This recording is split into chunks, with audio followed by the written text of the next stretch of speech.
523. En Jericó. La petición a Jesús de que juzgue a una mujer. La parábola del fariseo y el publicano tras una comparación entre pecadores y enfermos. Jesús sale de la casa de Zaqueo. La mañana está ya avanzada. Acompañan a Jesús Zaqueo, Pedro y Santiago de Alfeo. Los otros apóstoles quizás ya se han diseminado por los campos para anunciar que el Maestro está en la ciudad. Detrás del grupo de Jesús con Zaqueo y los apóstoles, hay otro grupo, muy variado en fisionomías, edades e indumentos. No es difícil afirmar que estos hombres pertenecen a razas distintas, quizás incluso antagonistas entre sí. Pero los hechos de la vida los han traído a esta ciudad palestina, y los han reunido para que desde sus profundidades se remontaran hacia la luz. La mayoría son caras ajadas, propias de quien ha usado y abusado de la vida de distintas maneras. La mayoría, ojos cansados. Hay miradas a las que la larga costumbre de ejercer el hurto fiscal o una autoridad brutal ha hecho rapaces o duras, y de vez en cuando esta antigua mirada emerge detrás un velo humilde y pensativo puesto por la nueva vida. Esto sucede especialmente cuando alguno de Jericó los mira con desprecio o farfulla alguna insolencia a cuenta de ellos. Luego la mirada vuelve a ser cansada, humilde, y las cabezas se agachan humilladas. Jesús se vuelve 2 veces a observarlos y, viéndolos retrasados y que van aminorando el paso a medida que se acercan al lugar elegido para hablar, ya lleno de gente, aminora el suyo para esperarlos y griega. Les dice: pasad delante de mí y no temáis. Desafiabais al mundo cuando hacíais el mal. No debéis temerlo ahora que os habéis despojado de él. Lo que usasteis, entonces, para domeñarlo, la indiferencia ante el juicio del mundo, única arma para que se canse de juzgar, usadlo también ahora, y él se cansará de ocuparse de vosotros, y os absorberá, aunque lentamente, y os anulará en medio de la gran masa anónima que es este mísero mundo, al cual, en verdad, se da demasiado peso. Los hombres, son 15, obedecen y pasan adelante. Maestro, allí están los enfermos del campo, dice Santiago de Zebedeo yendo hacia Jesús y señalando hacia un rincón templado de sol. Voy. ¿Los otros dónde están? Entre la gente. Pero ya te han visto y están viniendo. Con ellos están también Salomón, José de Emaús, Juan de Efeso, Felipe de Arbela. Van a la casa de este último y vienen de Jope, Lida y Modín. Traen con ellos hombres de la costa del mar y mujeres. Es más, te buscaban, porque hay desacuerdo entre ellos en el juicio acerca de una mujer. Pero hablarán contigo. Efectivamente, Jesús pronto se ve rodeado por los otros discípulos y saludado con veneración. Detrás de ellos están los que han sido recientemente atraídos por la doctrina de Jesús. Pero no está Juan de Efeso, y Jesús pregunta el motivo de su ausencia. Se ha quedado en una casa lejana de la gente, con una mujer y los padres de ella. La mujer no se sabe si está endemoniada o es profetisa. Dice cosas increíbles, según refieren los de su pueblo. Pero los escribas que la han escuchado la han juzgado poseída. Los padres han llamado varias veces a los exorcistas, pero ellos no han podido expulsar a este demonio con palabra que la tiene aferrada. Ahora bien, uno de ellos le dijo al padre de la mujer: es una viuda virgen que se ha quedado en la familia. Para tu hija se necesita el Mesías Jesús. Él comprenderá sus palabras y sabrá de dónde vienen. He intentado imponerle al espíritu que habla en ella que se marchará en nombre de Jesús, llamado el Cristo.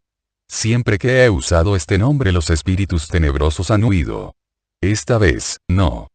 Por eso digo que o es el propio Belcebú el que habla y logra resistir incluso a ese nombre pronunciado por mí, es el propio Espíritu de Dios y por tanto, no teme, siendo así que es una cosa sola con el Cristo.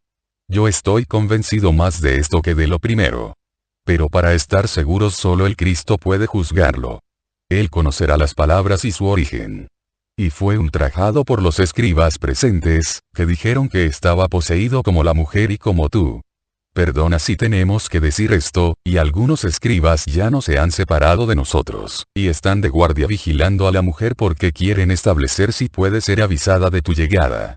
Porque ella dice que conoce tu cara y tu voz, y entre miles te reconocería, cuando en realidad está probado que nunca ha salido de su pueblo. Es más, de su casa, desde que, hace 15 años, se le murió el esposo en la vigilia de la fiesta nupcial. Y también está probado que nunca has pasado tú por su pueblo, que es Betlequí.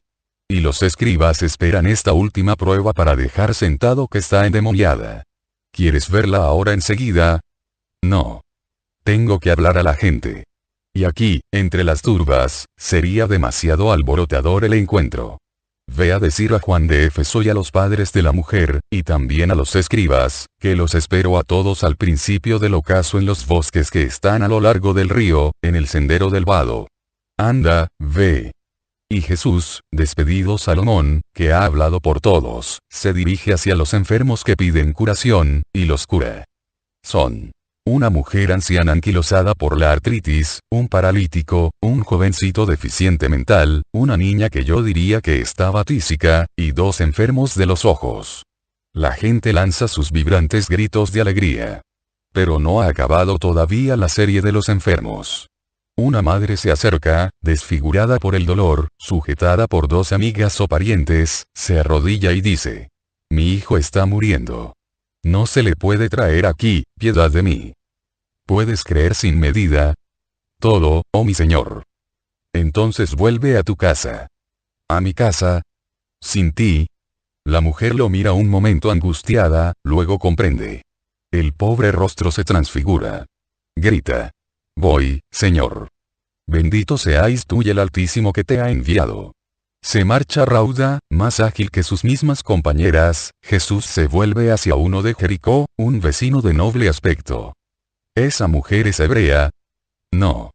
Al menos de nacimiento no. Viene de Mileto. De todas formas, está casada con uno de nosotros, y desde entonces está en nuestra fe. Ha sabido creer mejor que muchos hebreos, observa Jesús. Luego, subiendo al alto escalón de una casa, hace el gesto habitual, abrir los brazos que precede a su discurso y que sirve para imponer silencio. Habiéndolo obtenido, recoge los pliegues del manto, que se ha abierto en el pecho al hacer el gesto, y lo sujeta con la izquierda mientras baja a la derecha con el gesto propio de quien jura, y dice: escuchad, vecinos de Jericó, las parábolas del Señor. Luego, que cada uno las medite en su corazón y saque de ellas la lección para nutrir su espíritu. Podéis hacerlo porque conocéis la palabra de Dios no desde ayer, ni desde la pasada luna, ni siquiera desde el pasado invierno. Antes de que yo fuera el maestro, Juan, mi precursor, os había preparado para mi llegada. Después de llegar yo, mis discípulos han arado este suelo muchas veces, para sembrar en él todas aquellas semillas que les había dado. Así pues, podéis comprender la palabra y la parábola. ¿A qué compararé yo a los que después de haber sido pecadores se convierten? Los compararé a enfermos que se curan.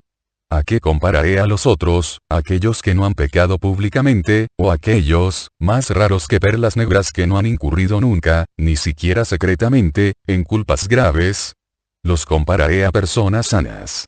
El mundo está compuesto de estas 2 categorías. Tanto en el espíritu como en la carne y en la sangre. Pero, si las comparaciones son iguales, distinta es la manera de tratar que usa el mundo con los enfermos curados que eran enfermos de la carne, de la que usa con los pecadores convertidos, o sea, con los enfermos del espíritu que recuperan la salud. Vemos que, incluso, cuando un leproso, que es el enfermo más peligroso, y más aislado por ser peligroso obtiene la gracia de la curación, es admitido de nuevo a la colectividad de las gentes, después de haber sido observado por el sacerdote y purificado. Es más, los de su ciudad lo festejan porque está curado, porque ha resucitado para la vida, para la familia, para los negocios. Gran fiesta en la familia y en la ciudad cuando uno que era leproso logra obtener esta gracia y curarse. Rivalizan entre los familiares y con vecinos para llevarle esto o aquello, y, si está solo y sin casa o muebles, rivalizan para ofrecerle techo o mobiliario, y todos dicen: Dios tiene preferencia por él. Su dedo lo ha curado. Honrémosle, pues, y honraremos al que lo ha creado y recreado. Es justo actuar así. Y, al contrario, cuando, desafortunadamente, uno manifiesta los primeros síntomas de lepra.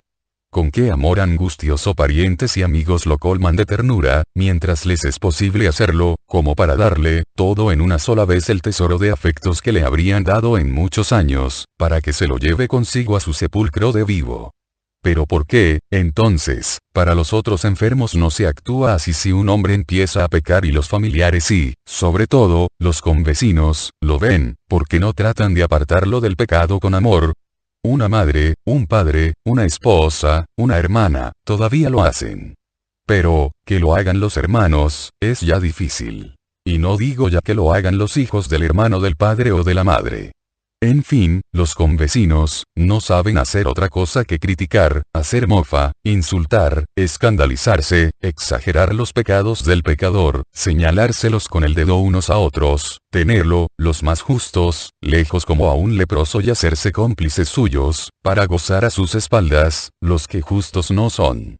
Pero solo raramente hay una boca y, sobre todo, un corazón que vaya donde el infeliz, con piedad y firmeza, con paciencia y amor sobrenatural, y, con ahínco, trate de frenar el progresivo descenso en el pecado.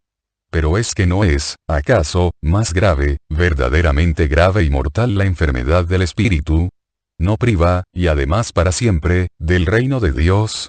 La primera caridad hacia Dios y hacia el prójimo no debe ser, ¿acaso, este trabajo de curar a un pecador por el bien de su alma y la gloria de Dios? Y, cuando un pecador se convierte, porque ese juicio obstinado sobre él, ese casi deplorar el que haya vuelto a la salud espiritual, ¿veis desmentidos vuestros pronósticos de segura condenación de un convecino vuestro? Deberíais, más bien, alegraros de ello, dado que quien os desmiente es Dios misericordioso, que os da una medida de su bondad para infundiros ánimo ante vuestras culpas más o menos graves. Y porque esa persistencia en querer ver sucio, despreciable, digno de vivir aislado, aquello que Dios y la buena voluntad de un corazón han hecho limpio, admirable, digno de la estima de los hermanos. Es más, digno de su admiración. Pero bien que exultáis si simplemente un buey o un asno vuestros o un camello o la oveja del rebaño o la paloma preferida se curan de una enfermedad. Bien que exultáis si uno ajeno a vosotros, al que apenas recordáis por el nombre, por haberlo oído durante el tiempo en que fue aislado como leproso, vuelve curado. ¿Y por qué, entonces, no exultáis por estas curaciones espirituales, por estas victorias de Dios? El cielo exulta cuando un pecador se convierte. El cielo, Dios, los ángeles purísimos, que no saben qué es pecar. Y vosotros hombres, ¿queréis ser más intransigentes que Dios? Haced justo vuestro corazón, y reconoced que el Señor está presente no solo entre las nubes de incienso y los cantos del templo, en el lugar donde solamente la santidad del Señor, en el sumo sacerdote, debe entrar, y debería ser santa como su nombre indica.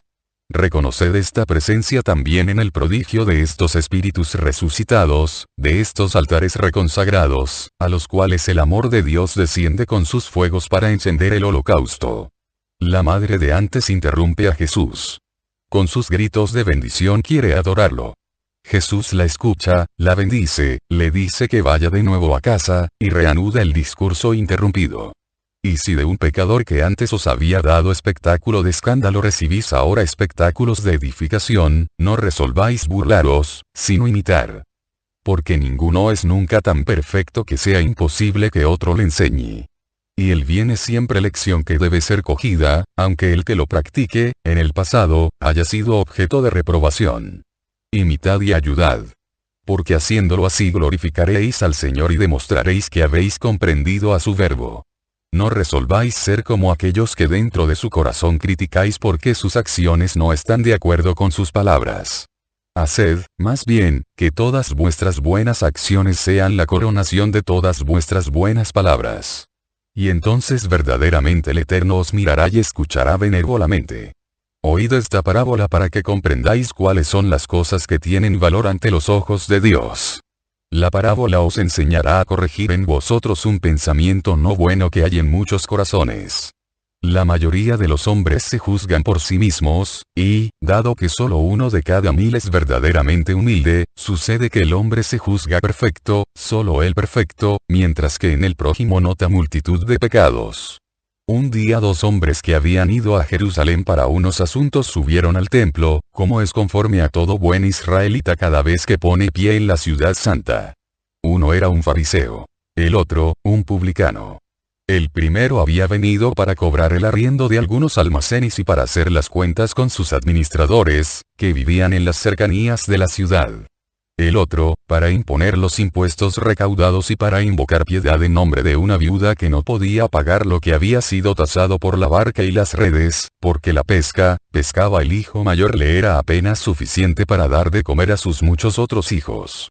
El fariseo, antes de subir al templo, había ido a ver a los arrendatarios de los almacenes. Habiendo dado una ojeada a estos y habiendo visto que estaban llenos de productos y de compradores, se había complacido en sí mismo y luego había llamado a uno de los arrendatarios de un lugar y le había dicho: «Veo que tus compraventas van bien». «Sí, por gracia de Dios. Estoy contento de mi trabajo. He podido aumentar las mercancías y espero aumentarlas aún más. He mejorado el lugar, y el año que viene no tendré los gastos de mostradores y estanterías y por tanto, ganaré más». «Bien. Bien. Me alegro. ¿Cuánto pagas tú por este lugar?» 100 didracmas al mes. «Es caro, pero la ubicación es buena, tú lo has dicho. La ubicación es buena. Por tanto, te doblo el arriendo». «Pero señor», exclamó el comerciante, «de esta manera me quitas todas las ganancias. ¿Es justo? ¿Acaso tengo que enriquecerte a ti? Con lo mío. Enseguida. O me das 2400 didracmas, e inmediatamente, o te echo y me quedo con la mercancía. El lugar es mío y hago de él lo que quiero». Esto hizo con el primero, y lo mismo con el segundo y el tercero de sus arrendatarios, doblando a cada uno de ellos el precio, sordo a todas las súplicas. Y porque el tercero, cargado de hijos, quiso oponer resistencia, llamó a la guardia, hizo poner los sigilos de incautación y echó afuera al desdichado. Luego, en su palacio, examinó los registros de los administradores y encontró el modo de castigarlos por negligentes y se incautó de la parte con la que, con derecho, se habían quedado. Uno tenía un hijo moribundo y por la gran cantidad de gastos había vendido una parte de su aceite para pagar las medicinas. No tenía, pues, que dar al detestable amo. «Ten piedad de mí, señor. Mi pobre hijo está para morir. Luego haré trabajos extraordinarios para resarcirte de lo que te parece justo. Pero ahora, tú mismo puedes comprenderlo, no puedo». «¿Que no puedes? Te voy a mostrar si puedes o no puedes». Y, yendo con el pobre administrador al almazara, lo privó incluso del resto de aceite que el hombre se había reservado para la mísera comida y para alimentar la lámpara que le permitía velar a su hijo durante la noche. El publicano, por su parte, habiendo ido a su superior y habiendo entregado los impuestos recaudados, recibió esta respuesta: «Pero aquí faltan 370 haces». «¿Cómo es eso?». «Bien, ahora te lo explico. En la ciudad hay una viuda con 7 hijos. Solo el primero está en edad de trabajar. Pero no puede alejarse de la orilla con la barca, porque sus brazos son débiles todavía para el remo y la vela, y no puede pagar a un mozo de barca. Estando cerca de la orilla, pesca poco, y el pescado apenas es suficiente para matar el hambre de aquellas 8 infelices personas. No he tenido corazón para exigir el impuesto. Comprendo. Pero la ley es ley. Ay, si se viniera a saber que la ley es compasiva. Todos encontrarían razones para no pagar. Que el jovencito cambie de oficio y venda la barca, si no pueden pagar. Es su pan futuro, y es el recuerdo del padre. Comprendo. Pero no se puede transigir. De acuerdo, pero no puedo pensar en 8 infelices privados de su único bien. Pago yo los 370 haces. Hechas estas cosas, los dos subieron al templo. Pasando junto al gasofilacio, el fariseo, ostentosamente, sacó de su pecho una voluminosa bolsa y la sacudió en el tesoro, hasta la última moneda. En esa bolsa estaban las monedas tomadas de más a los comerciantes y lo que había sacado del aceite arrebatado al administrador y vendido inmediatamente a un mercader. El publicano, por el contrario, separó lo que necesitaba para regresar a su lugar y echó un puñadito de monedas. El uno y el otro dieron, por tanto, cuanto tenían.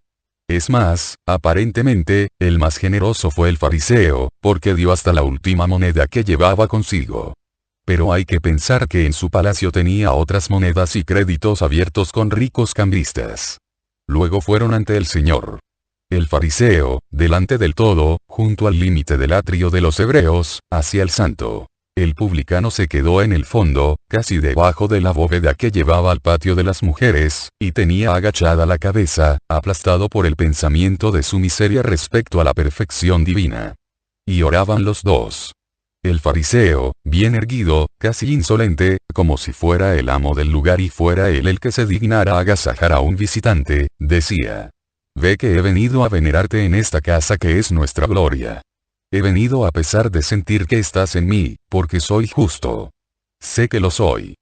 De todas formas, y aun sabiendo que lo soy solo por mérito mío, te doy las gracias, como está estipulado por la ley, por lo que soy.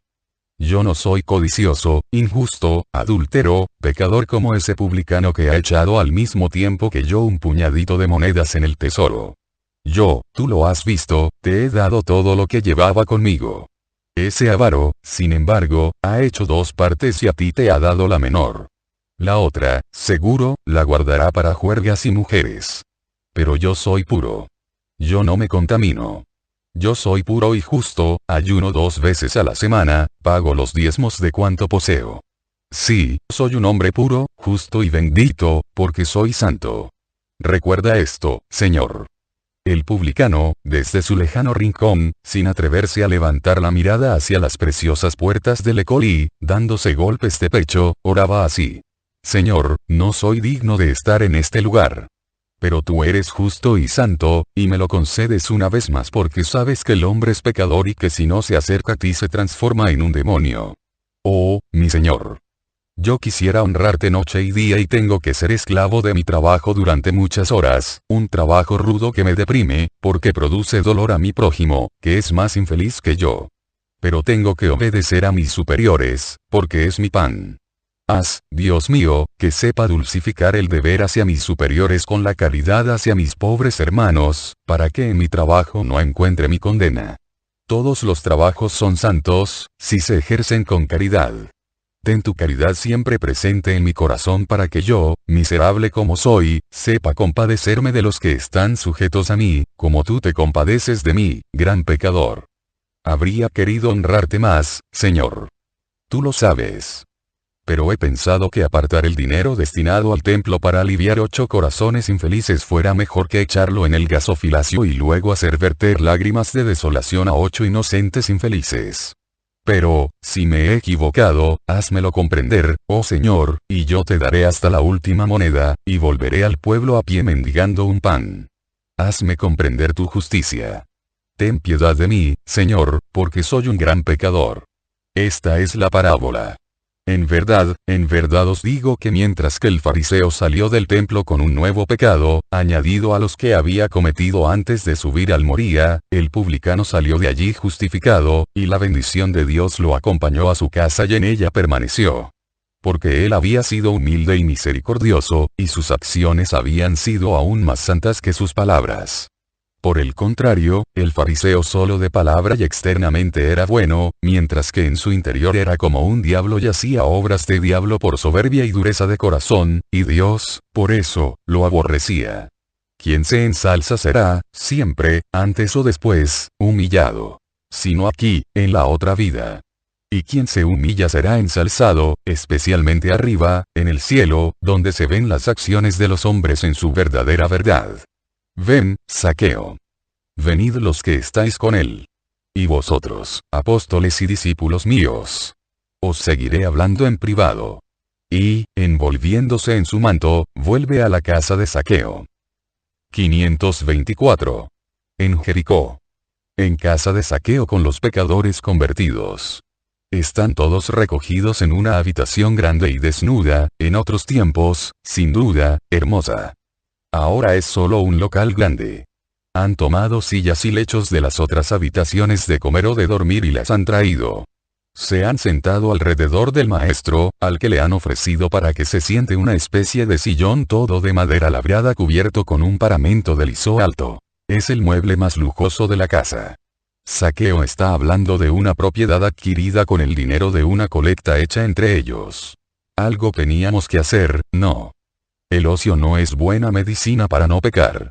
Es un lugar poco fértil todavía porque estaba desatendido, como nosotros, lleno de tríbulos, piedras, sequío y hierbas nocivas.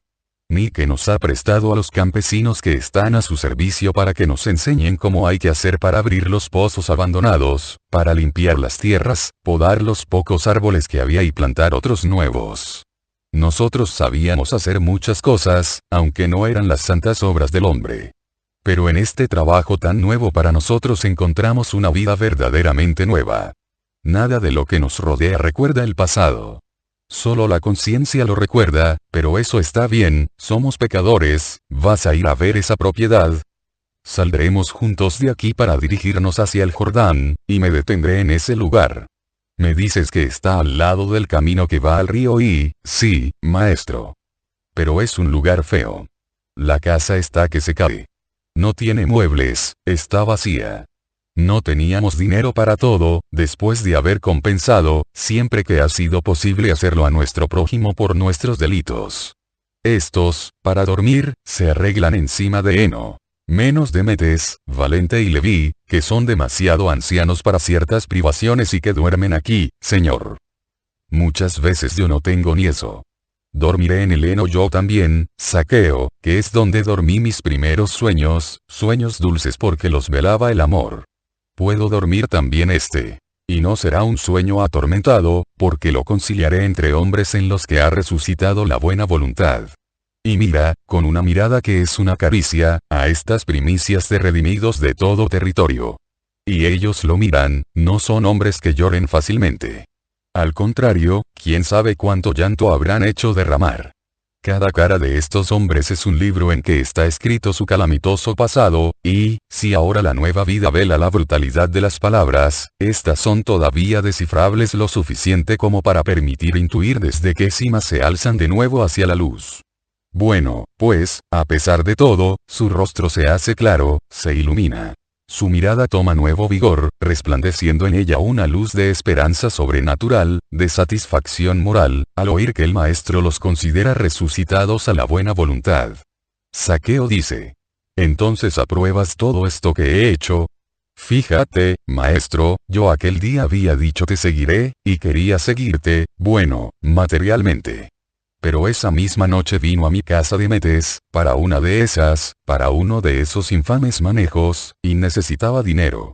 Venía de Jerusalén, porque se la llama santa, pero en ella hay toda clase de vergüenzas, y los primeros que las promueven son los que luego arremeten furiosamente contra nosotros como si fuéramos leprosos, pero debo hablar de nuestros pecados, no de los de ellos. Yo ya no tenía dinero. Te lo había dado. Todo. Incluso el dinero que estaba todavía en casa ya era como si hubiera sido dado, porque había hecho ya las partes que debía devolver a aquellos a quienes se lo había arrebatado con usura. Le dije: no tengo dinero. Pero tengo algo que vale más que todos los tesoros. Y le narré mi conversión, tus palabras, la paz que había en mí, hablé tanto, que, mientras todavía hablaba, la luz del nuevo día entró a blanquecer las caras y a hacer inútiles las lámparas. No sé con exactitud lo que dije. Sé que él dio un fuerte puñetazo en la mesa junto a la cual estábamos sentados y exclamó: Mercurio ha perdido un seguidor y los sátiros un compañero. Toma incluso estas monedas, insuficientes para el delito pero útiles para un pan para el mendigo, y tómame contigo. Quiero conocer un perfume después de tantos hedores. Y se ha quedado. Fuimos juntos a Jerusalén. Yo, para vender objetos. Él, para deshacerse de todos los compromisos. Y, regresando, me dije, había orado en el templo, después de tanto tiempo, con el corazón puro y pacificado de un niño, me dije a mí mismo: ¿no es esto también seguir al maestro, y quizás seguirle mejor, quedándome en Jericó, donde mis desdichados amigos, publicanos como yo, gariteros, lenones, usureros, después de haber sido vigilantes de galeotes y forzados, de esclavos, torturadores de todo desdichado, soldados sin ley ni piedad, juerguistas para ahogar los remordimientos en las borracheras, vienen a verme para emplear su dinero maldito, o proponerme negocios, o invitarme a convites y a otras bajezas infames? La ciudad me desprecia. Los hebreos me tendrán siempre por pecador. Pero ellos no. Ellos son como yo. Son basura, pero pueden tener algo, dentro de sí, algo que los impulsa hacia el bien, y no encuentran a nadie que les eche una mano. Yo los he ayudado en el mal. Quizás pecaron también por mis consejos, por las cosas que alguna vez les he pedido. Tengo el deber de ayudarlos para ir al bien. De la misma forma que he hecho acto de devolución a aquellos a quienes había perjudicado, de la misma forma que he indemnizado a mis convecinos, también tengo que tratar de hacer reparación con ellos. Y me he quedado aquí. Una vez uno, otra vez otro, han venido, de una u otra ciudad, y he hablado. No todos fueron como Demetes. Algunos, tras burlarse de mí, huyeron. Otros han dado largas. Otros se han detenido, pero, pasado un tiempo, han vuelto a su infierno. Estos han permanecido. Y.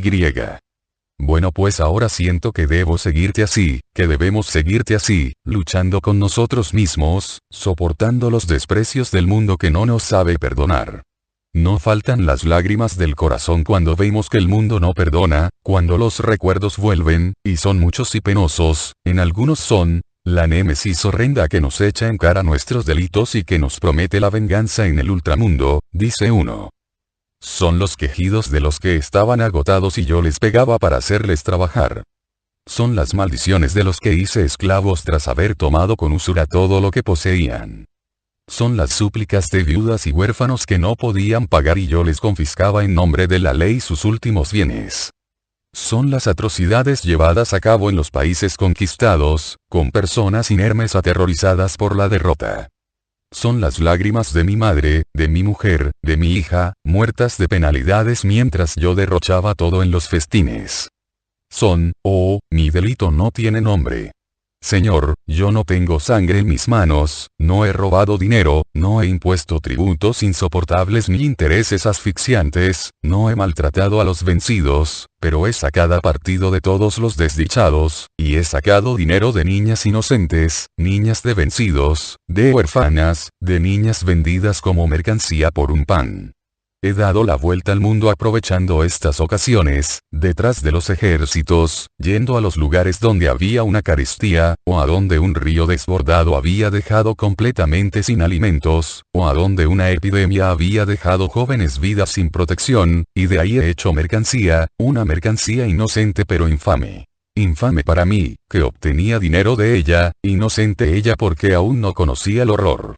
Señor, en mis manos están las virginidades de jovencitas deshonradas y el honor de jóvenes esposas arrebatadas en ciudades de conquista. Mis bazares, y mis prostíbulos eran célebres, Señor, no me maldigas, ahora que lo sabes. Los apóstoles, involuntariamente, se han apartado del último que ha hablado. Jesús se levanta y se acerca a él. Le pone la mano en el hombro y dice: es verdad. Tu delito es grande. Tienes que reparar mucho. Pero yo, la misericordia, te digo que aunque fueras el mismo demonio y sobre ti pesaran todos los delitos de la tierra, si quieres, puedes expiar todo y ser perdonado por Dios, perdonado por el verdadero, grande, paterno Dios. Si tú quieres. Une tu voluntad a la mía. También yo quiero que seas perdonado. Únete a mí. Dame tu pobre espíritu cubierto de infamia, quebrantado, tu espíritu que, después de que has dejado el pecado, está lleno de cicatrices y humillación. Yo lo pondré en mi corazón, en el lugar donde pongo a los mayores pecadores, y lo llevaré conmigo al sacrificio redentor. La sangre más santa, la de mi corazón, la última sangre del inmolado por los hombres, se esparcirá sobre los espíritus más quebrantados y los regenerará. Por ahora, ten esperanza.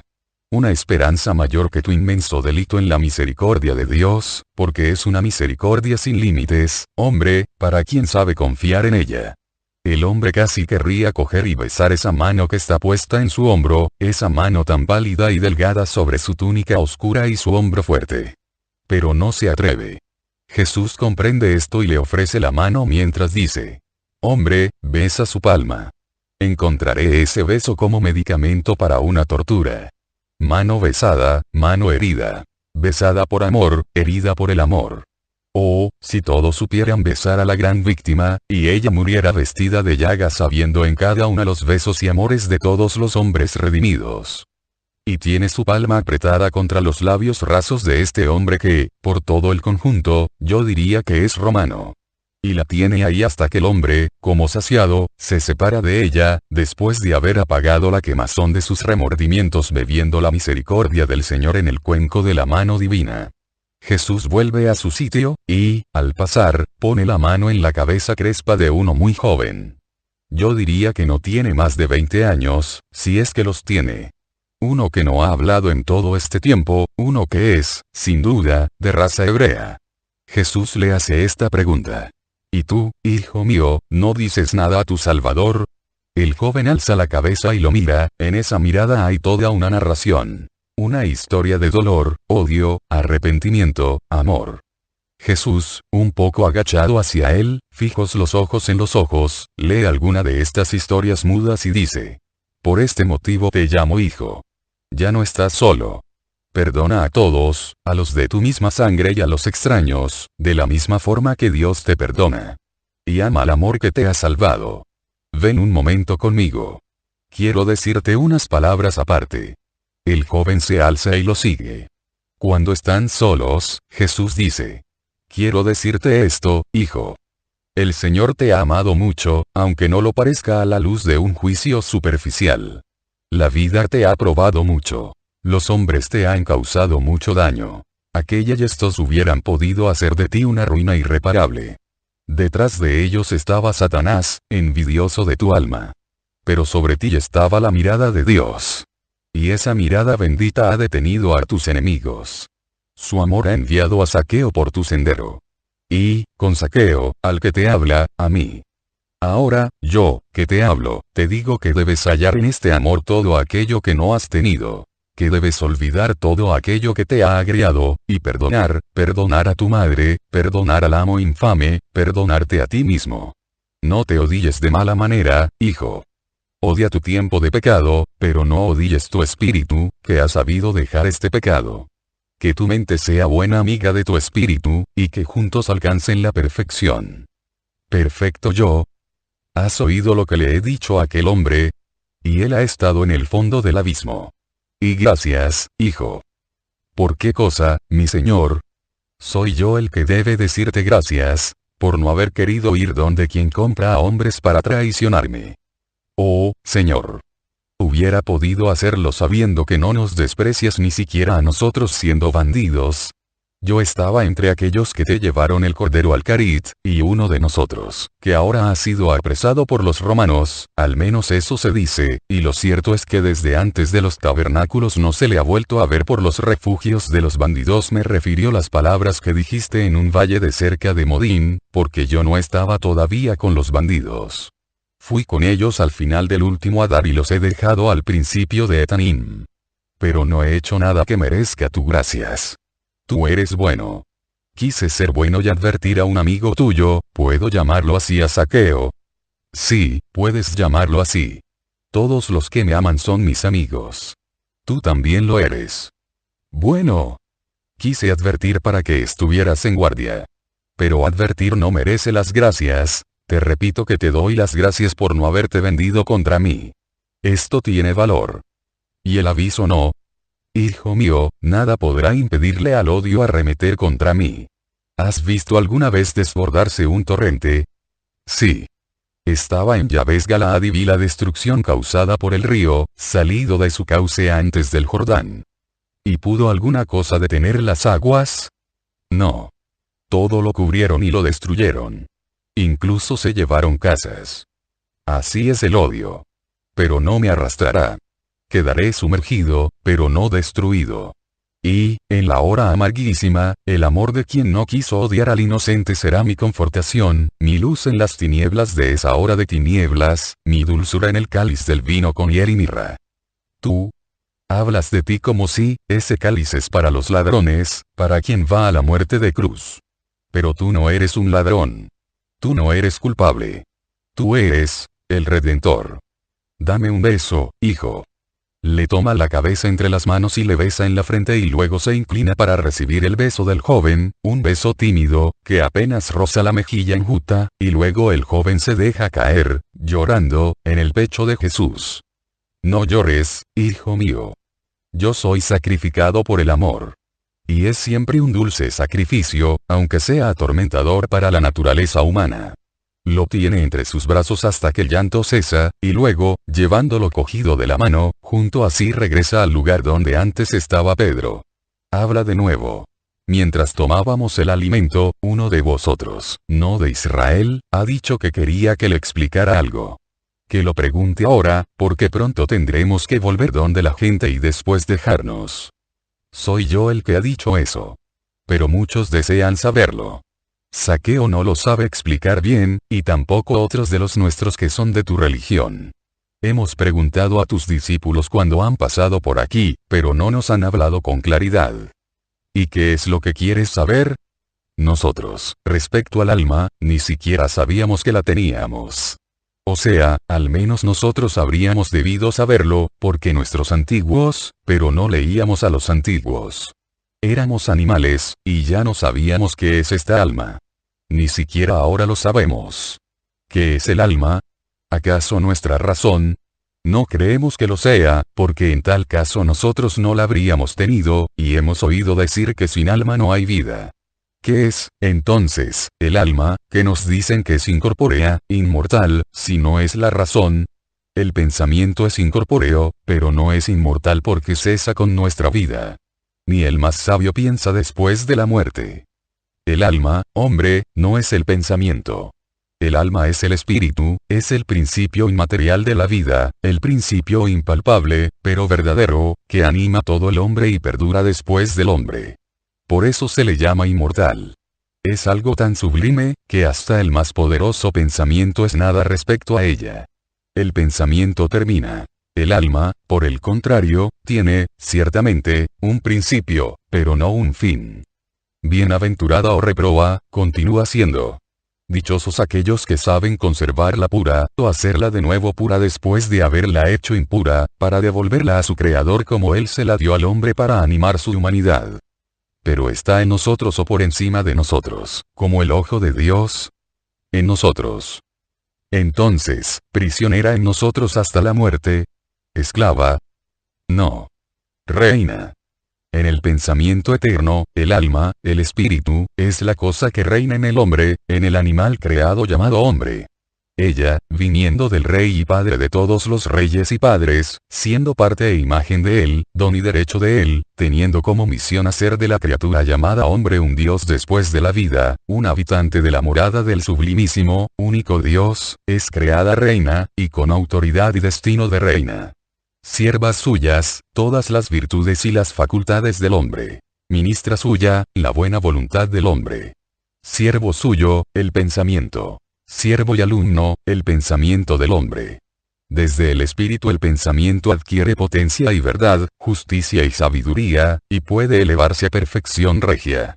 Un pensamiento privado de la luz del espíritu tendrá siempre lagunas y tinieblas, no podrá nunca darse razón de verdades que son más incomprensibles que misterios para quien, habiendo perdido la regalidad del alma, está separado de Dios. El pensamiento del hombre estará ciego, sufrirá idiotez, si carece del punto base, de la palanca indispensable para comprender, para, dejando la tierra y lanzándose hacia arriba alzarse al encuentro de la inteligencia, de la potencia, en una palabra, de la divinidad. Te hablo así a ti, Demetes, porque no has sido siempre simplemente un cambista, y puedes comprender y dar explicación a los demás. Eres verdaderamente un vidente, maestro. No, no he sido solamente un cambista, es más, este ha sido el último peldaño de mi descenso. Dime, maestro, pero, si el alma es reina, ¿por qué no reina entonces y no domeña al mal pensamiento y a la mala carne del hombre? Domeñar no sería ni libertad ni mérito, sería opresión. Pero también el pensamiento y la carne dominan al alma, hablo de mí, de nosotros y la hacen esclava demasiadas veces. Por esto decía que si estaba en nosotros en forma de esclava. ¿Cómo puede permitir Dios que algo tan sublime, la has definido parte de Dios e imagen de Él, sea humillada por aquello que es inferior? Lo que había en el pensamiento divino era que el alma no conociera la esclavitud. Pero olvidas al enemigo de Dios y del hombre. Los espíritus infernales a vosotros también os son conocidos. Sí, y todos con deseos crueles. Y puedo decir que, recordando al niño que era yo, solo a estos espíritus infernales puedo atribuir el hombre que vine a ser y que he sido hasta el umbral de la vejez. Ahora encuentro otra vez a aquel niño pequeño perdido de entonces. Pero ¿podré hacerme tan niño como para volver a la pureza de entonces? ¿Es que se nos concede el camino hacia atrás en el tiempo? No hace falta andar hacia atrás. No podrías hacerlo. El tiempo pasado no regresa, no se puede hacer que vuelva ni se puede volver a él. Pero no es necesario. Algunos de vosotros son de lugares donde es conocida la teoría de la escuela pitagórica. Teoría de error. Las almas, superada la espera de la tierra, no vuelven ya jamás a la tierra en ningún cuerpo.